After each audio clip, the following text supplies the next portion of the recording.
يا أيها الناس اتقوا ربكم الذي خلقكم من نفس واحدة وخلق منها زوجها وبث منهما رجالا كثيرا ونساء واتقوا الله الذي تساءلون به والأرحام إن الله كان عليكم رقيبا يا أيها الذين آمنوا اتقوا الله وقولوا قولا سديدا يصلح لكم أعمالكم ويغفر لكم ذنوبكم ومن يطع الله ورسوله فقد فاز فوزا عظيما أما بعد فإن أصدق الحديث كتاب الله تعالى وأحسن الهدي هدي محمد صلى الله تعالى عليه وآله وسلم وشر الأمور محدثاتها وكل محدثة بدعة وكل بدعة ضلالة وكل ضلالة في النار. أعوذ بالله السميع العليم من الشيطان الرجيم. من يطع الرسول فقد أطاع الله ومن تولى فما أرسلناك عليهم حفيظا. وقال رسولنا صلوات ربي وسلامه عليه لا يؤمن أحدكم حتى أكون أحب إليه من ولده ووالده والناس أجمعين. علماء کرام، بزرگوں، دوستوں، ملت اسلامیہ کے نوجوانوں، عزیز بچوں اور پردہ نشین اسلامی ماؤں اور بہنوں، ٹھنڈی کی شدت کے باوجود بھی میں دیکھ رہا ہوں کہ بڑے عمر دراز بزرگ ہمارے سامنے بیٹھے ہیں. یہ بات بتا رہی ہے کہ ہمارے اندر کہیں نہ کہیں ابھی بھی دین کی اور اسلام کی چنگاری زندہ ہے. حضرات گرامی، ہمارا اور آپ کا تعلق اس کائنات میں سب سے زیادہ پسندیدہ اور اللہ رب العالمین کا اکلوتا دین اسلام سے. اللہ رب العالمین کے نزدیک اگر کوئی دین ہے تو وہ اسلام ہے. اسلام کے بغیر اللہ رب العالمین کوئی اور دین قبول نہیں کرتا. اللہ تعالیٰ فرمائے ان الدین عند اللہ الاسلام، یقیناً دین اللہ کے نزدیک کوئی ہے تو وہ اسلام. اسلام کے علاوہ کوئی اور ڈگر کوئی اختیار کرنا چاہے، کسی اور راستے پر چلنا چاہے، کسی اور دین دھرم کو ماننے والا بن جائے تو وہ خسارے کا سودا ہے. اللہ رب العالمین نے بھی ارشاد فرمایا وَمَن يَبْتَغِ غَيْرَ الْإِسْلَامِ دِينًا فَلَن يُقْبَلَ مِنْهُ وَهُوَ فِي الْآخِرَةِ مِنَ الْخَاسِرِينَ. جو اسلام کے علاوہ کوئی اور دین تلاش کرے گا، کسی اور دین کے چکر میں پڑے گا تو اس کا وہ دین اللہ تعالیٰ ہرگز قبول نہیں کرے گا اور وہ آخرت میں خسارہ اٹھانے والا. یہ بڑی ہی قیمتی دولت ہے جو ہمیں اور آپ کو ملی ہے اسلام کی شکل میں.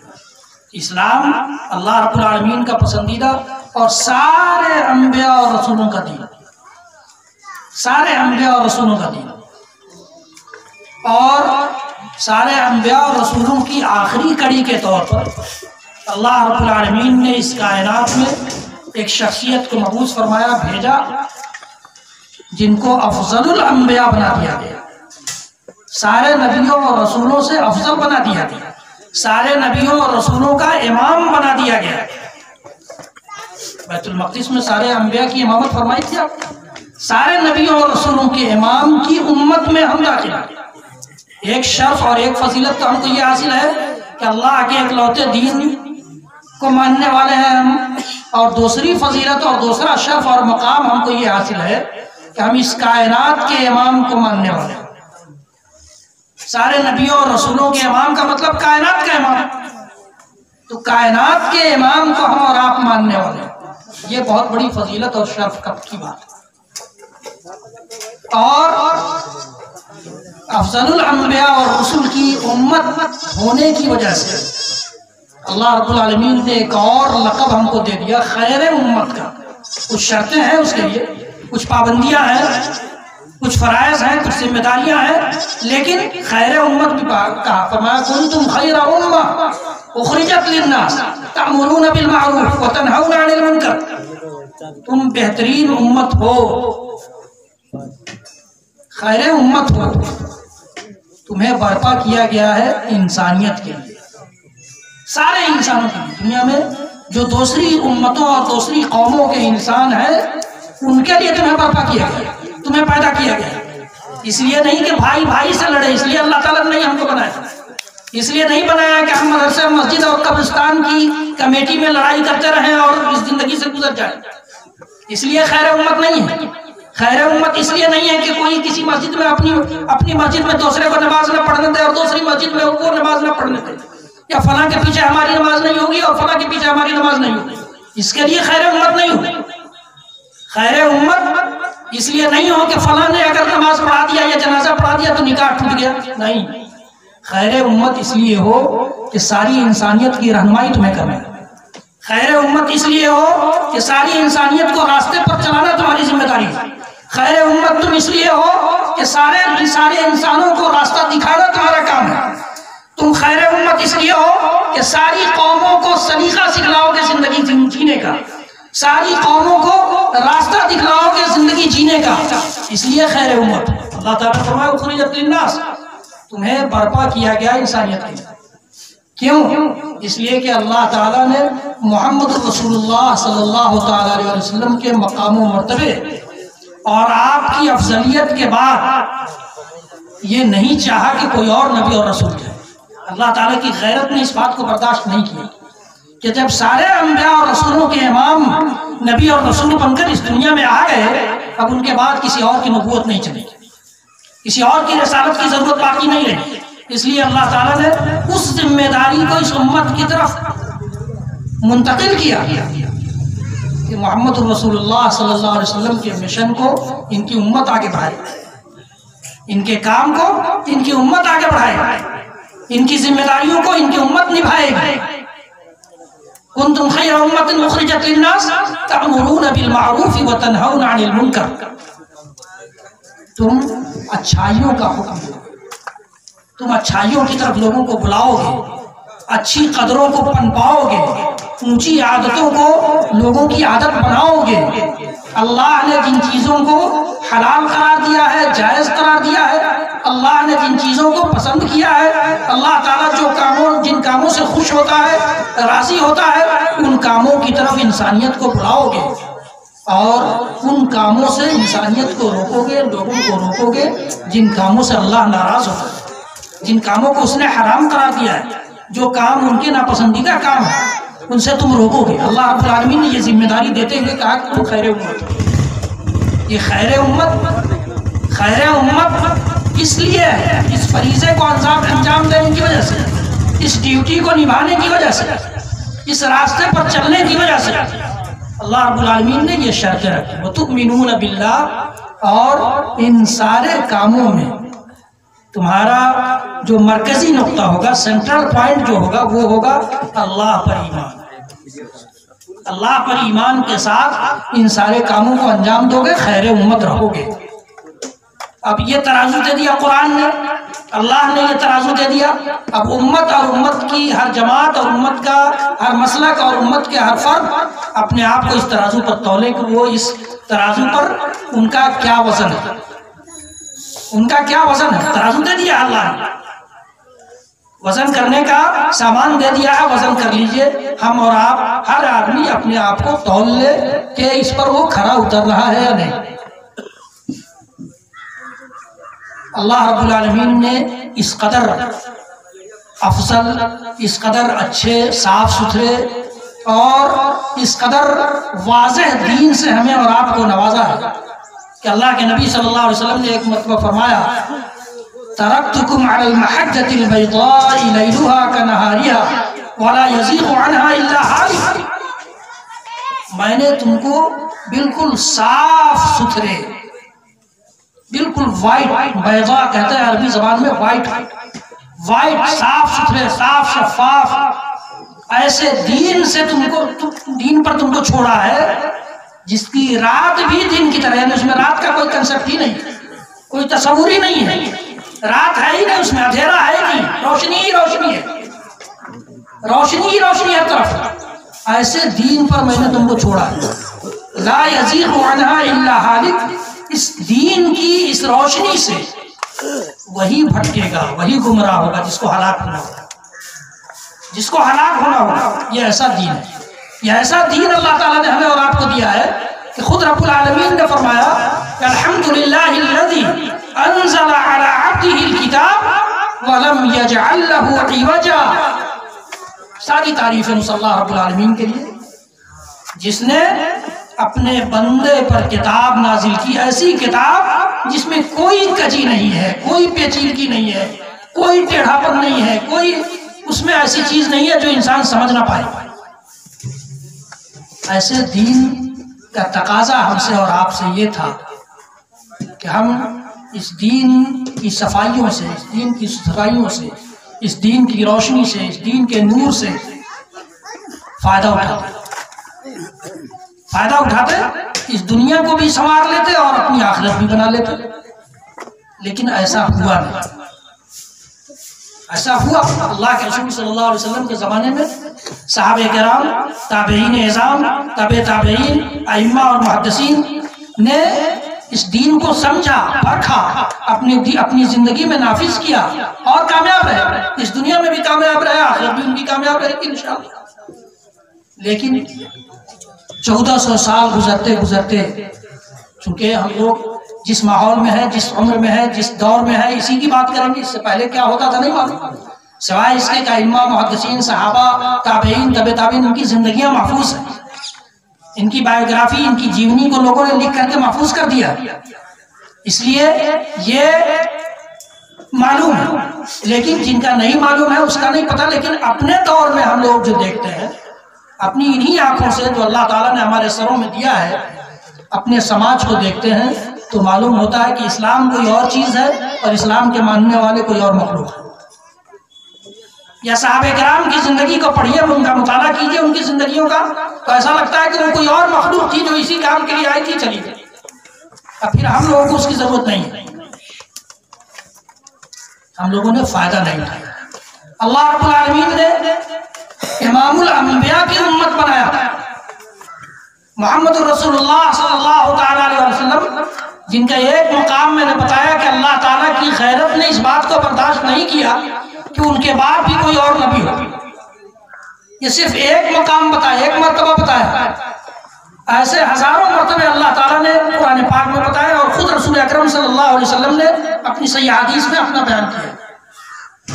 اللہ رب العالمین نے فرمایا کہ میرے اس نبی کی پوزیشن یہ ہے، اتنا اونچے مقام کا نبی ہے یہ،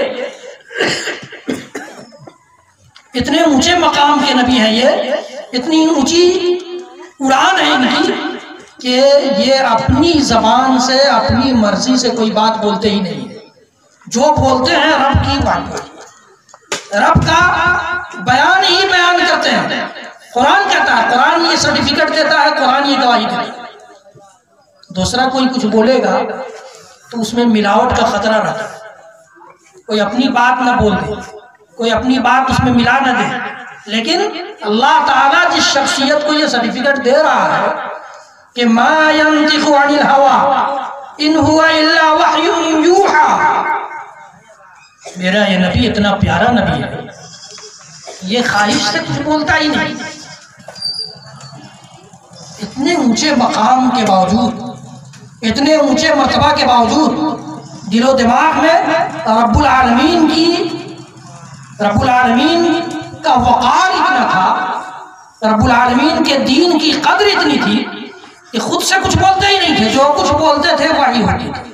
اللہ تعالیٰ کا فرشتہ آ کر آپ کو کچھ بولتا تھا تو بولتے تھے۔ جب آپ نبی اکرم صلی اللہ علیہ وسلم کی سیرت پڑھیں گے تو بہت سارے مسائل میں ایسا معلوم ہوگا آپ کو کہ کسی نے آ کر کے مسئلہ پوچھا، آپ خاموش رہے، جبریل امین آئے، مسئلے کا حل بتایا، تب آپ نے بتایا۔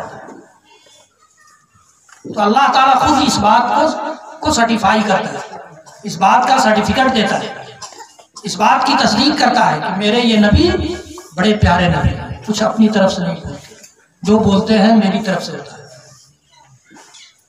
اسی طرح سے اللہ تعالیٰ نے فرمایا کہ یہ اتنے اونچے مقام و مرتبے والے نبی ہیں چونکہ یہ جو کچھ بولتے ہیں اللہ کی طرف سے ہوتا ہے، جو بولتے ہیں اللہ کی وحی ہوتی ہے، اللہ کا پیغام ہوتا ہے، اس لیے جو ان کی بات مانے گا در حقیقت وہ اللہ کی بات ماننے والا قرار پائے، جو ان کے راستے پر چلے گا وہ اللہ کے راستے پر چلنے والا ہوگا، جو ان کی فرما برداری کرے گا وہ دراصل اللہ کی فرما برداری کرنے والا قرار پائے۔ میں نے خطبے کے بعد وہی آیت پڑھی، من یطع الرسول فقد اطاع اللہ، جو رسول کی فرما برداری کرے گا وہ در حقیقت اللہ کی فرما برداری کرنے والا ہے۔ اللہ تعالیٰ نے اور بھی مقام دیا، فرمایا فَلَا وَرَبِّكَ لَا يُؤْمِنُونَ حَتَّى يُحَكِّمُوكَ فِي مَا شَجَرَ بَيْنَهُمْ ثُمَّ لَا يَجِدُوا فِي أَنفُسِهِمْ حَرَجًا مِّمَّا قَضَيْتَ وَيُسَلِّمُوا تَسْلِيمًا۔ سورہ نساء کی اس آیت میں رب العالمین خود قسم کھاتا ہے، کہتا ہے کہ نبی آپ کے رب کی قسم، رب قسم کھا رہا ہے اور کہہ رہا ہے کہ آپ کے رب کی قسم لوگ مومن نہیں ہو سکتے، لوگ مومن نہیں ہو سکتے، لا یؤمنون حتی یحکموک فیما شجر بینہم، یہاں تک کہ اپنے سارے اختلافات میں، سارے اختلافی مسئلوں میں، سارے جھگڑاتی مسئلوں میں، سارے وہ مسئلوں میں جن میں ان کا جھگڑا ہے، آپ کو جج نہ بنا لیں۔ جب تک آپ کو جج نہیں مان لیں گے، جب تک آپ کو پنچ نہیں بنا لیں گے، جب تک آپ کی بات کو فیصلے والی بات نہیں سمجھ لیں گے، تب تک لوگ مومن نہیں ہو سکتے۔ یہ رب کا ہے جس پر ہمارا اور آپ کا ایمان ہے، یا ہم اور آپ جس پر ایمان رکھنے کا دعویٰ کرتے ہیں، جس نے اس دولت سے ہمیں اور آپ کو نوازا ہے، وہ ذات کہہ رہی ہے لا یؤمنون حتی یحکموک فیما شجر بینہم، اور پھر اس محمد رسول اللہ صلی اللہ علیہ وسلم کے فیصلے کے آنے کے بعد دل میں کوئی تنگی بھی نہ رہ جائے، ثم لا یجدوا فی انفسہم حرجا مما قضیت، آپ جب کوئی فیصلہ کرتے ہیں، آپ کی فیصلہ کرنے والی بات جب ان کے سامنے آ جائے، آپ کی سنت، آپ کا طریقہ آ جائے، آپ کی حدیث گرامی آ جائے، آپ کا پیغام آ جائے، تو پھر دائیں بائیں جھانکے نہیں کہ لوگ کیا کہیں گے نا، پھر کوئی تنگی دل میں محسوس نہیں ہوگی، پورے وائڈنس کے ساتھ، دل کی فراخ دلی کے ساتھ وہ اس کو تسلیم کریں۔ آپ کو معلوم ثمامہ بن اسال یمن کا رہنے والا پرنس تھا، شہزادہ تھا، اس کو راستے سے گزرتے ہوئے صحابہ کرام نے گرفتار کر لیا، گرفتار کر کر کے لا کر مسجد نبوی کے کسی پلر سے باندھ دیا۔ سرتاج انبیاء، سردار انبیاء اس قیدی سے، جو اتنا برا قیدی تھا، جس کے ذہن میں، جس کے دل و دماغ میں محمد رسول اللہ صلی اللہ علیہ وسلم کی اتنی بری تصویر تھی کہ میں ابھی بیان کروں گا، سمجھیں گے کہ وہ کیسا قیدی تھا، اس سے آ کر پوچھتے ہیں کہ ثمامہ کیا حال ہے، تمہارا دن یہاں مسجد نبوی میں بدے ہوئے کیسا گزرا، خیریت تو ہے؟ اور اس وقت بھی برے انداز میں جواب دیتا ہے۔ پھر دوسرے دن پوچھتے ہیں، پھر تیسرے دن پوچھتے ہیں، اور تیسرے دن پوچھنے کے بعد اللہ کے رسول صلی اللہ علیہ وسلم کا اعلان ہوتا ہے کہ اس کو چھوڑ دو، کھول دو اس کو، اور وہ کلمہ لا الہ الا اللہ محمد رسول اللہ پڑھ لیتے ہیں۔ ثمامہ بن اسال پڑھ لیتے ہیں۔ میں جو بیان کر رہا تھا وہ یہ کہ ثمامہ بن اسال کا باوجود منع کرنے کے وہ گئے اور خانہ کعبہ میں جا کر کے وہاں اشہدو ان لا الہ الا اللہ اشہدو ان محمد رسول اللہ کا اعلان کیا، اشہدو ان لا الہ الا اللہ اشہدو ان محمد۔ دل میں کوئی تنگی نہیں تھی، دل کی ساری تنگیوں کو ہٹا کر، دل سے سارے خوف اور ڈر کو نکال کر اکیلے جا کر خانہ کعبہ میں اللہ کی توحید اور محمد رسول اللہ کی رسالت کا اعلان کیا۔ دور کے رہنے والے، یمن کے رہنے والے،